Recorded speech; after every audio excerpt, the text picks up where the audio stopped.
Hi, welcome to season 8. We're on episode 5 of what we're calling category creators. This is where we see companies go into their market, especially when there's a lot of turbulence, and they're able to shape their market in new ways. So with me, of course, is my dear friends, Tom Spitali and Sean Wellham. We're missing the dog today. He's around. He's just not in shot. He's somewhere. All right, all right. Tom, do you want to give some context to what we're thinking here?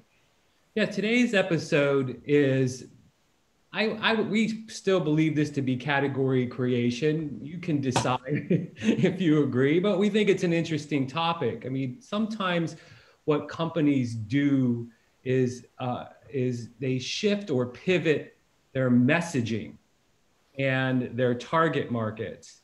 And the end result is something very similar to category creation, because what's happening is they end up dealing and messaging and positioning in a way that's completely different from where they began. And so we're going to talk about a couple of cases today where that happened. And the first one we're going to start with is called Coolsculpting. Mary, what happened there?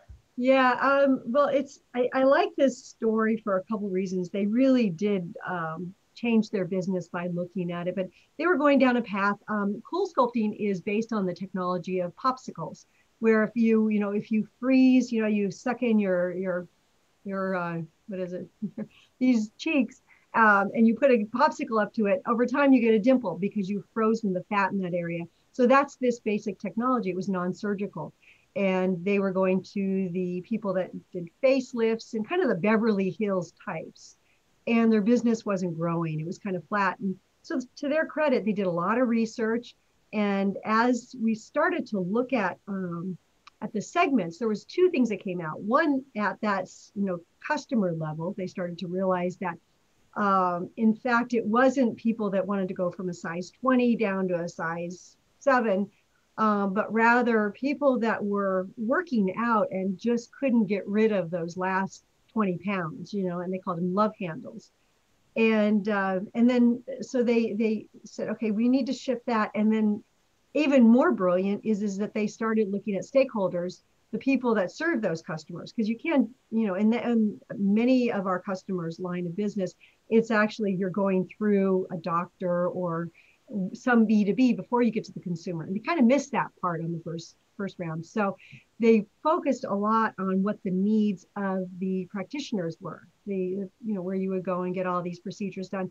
And they enabled them, similar to how Intel had said, you have to say Intel inside and we'll support you with all this advertising. Well, these doctors don't know how to market. So they taught them how to be better marketers and gave them all the materials to then market to their customers. So even in Stamford, Connecticut, I see a big Coolsculpting sign that of course is from California, but they say the local doctor's name. It directs you to their offices to do this full procedure. So they built that channel in two ways.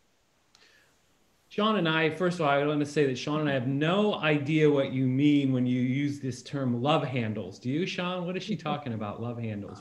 No idea. I'd like her to explain the etymology behind that phrase. Would be a great thing for our listeners. That's probably worth a whole other podcast. But I think, Mary, if you could elaborate a little bit more, I think this kind of category shift or pivot is really most evident in the advertising shift that Coolsculpting went through. Can you talk a little bit about that? Yeah, they called it Goodbye Stubborn Fat. And there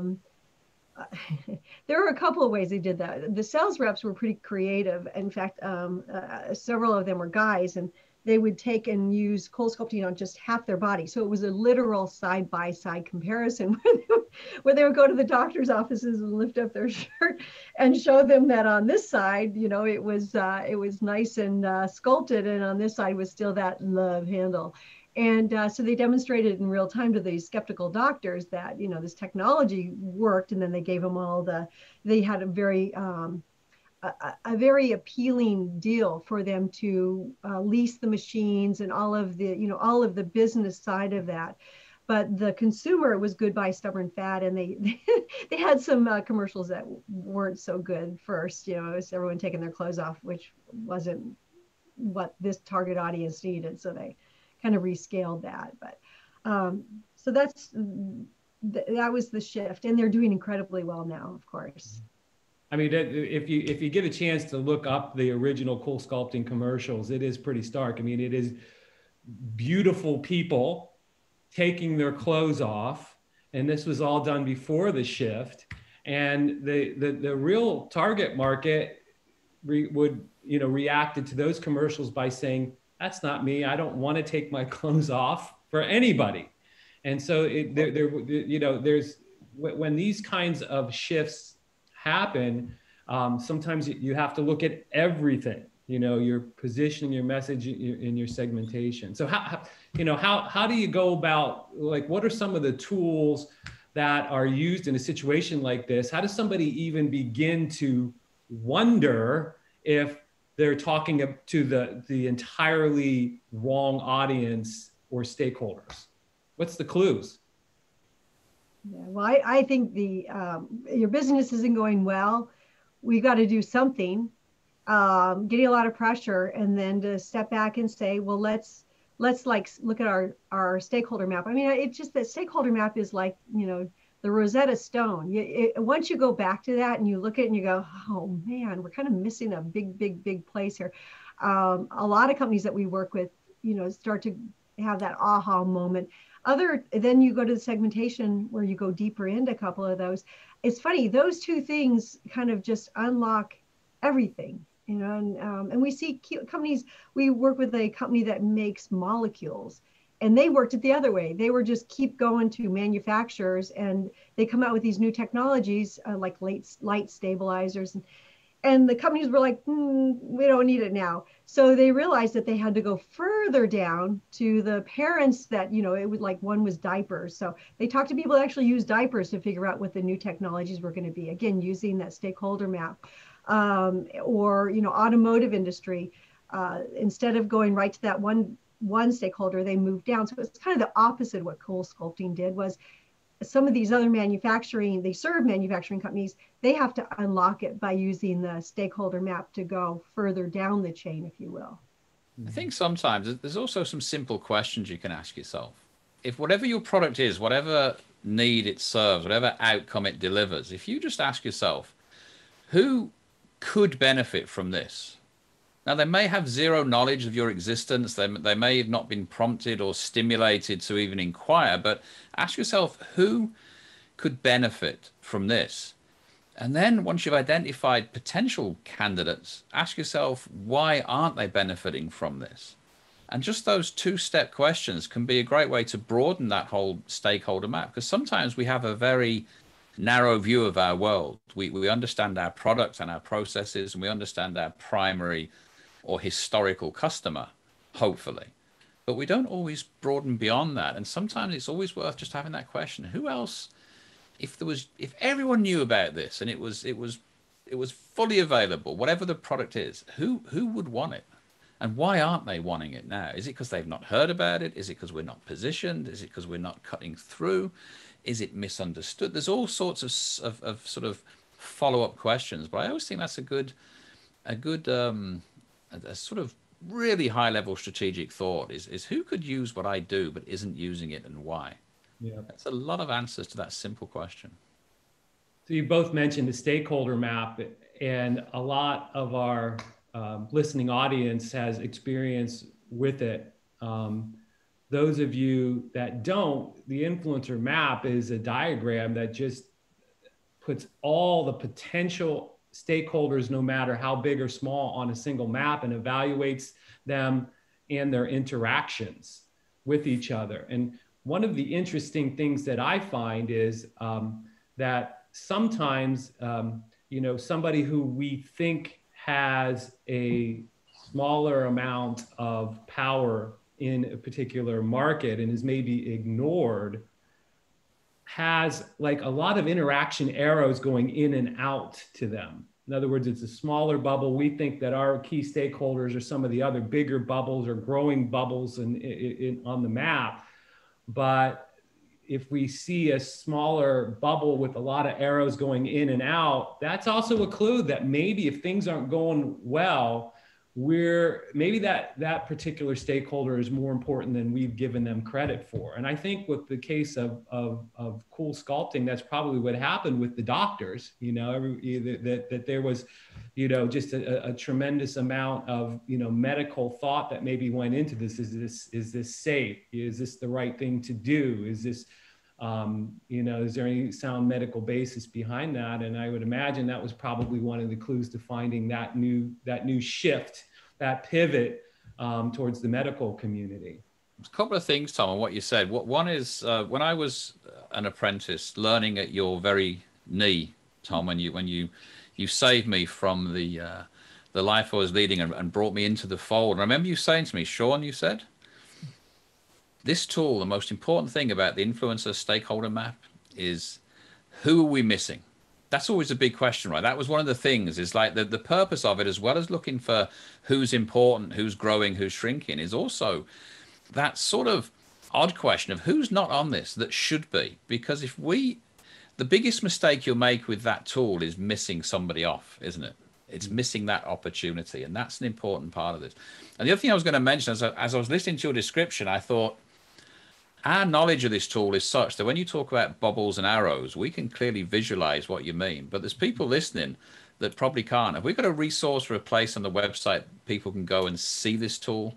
I can't remember if we actually have a specific download or something. But if not, we should make sure that it's available so people can see this tool, because seeing it is half the battle to understanding it. Funny you should ask, Sean. The answer to that question is impactfreepreview.com.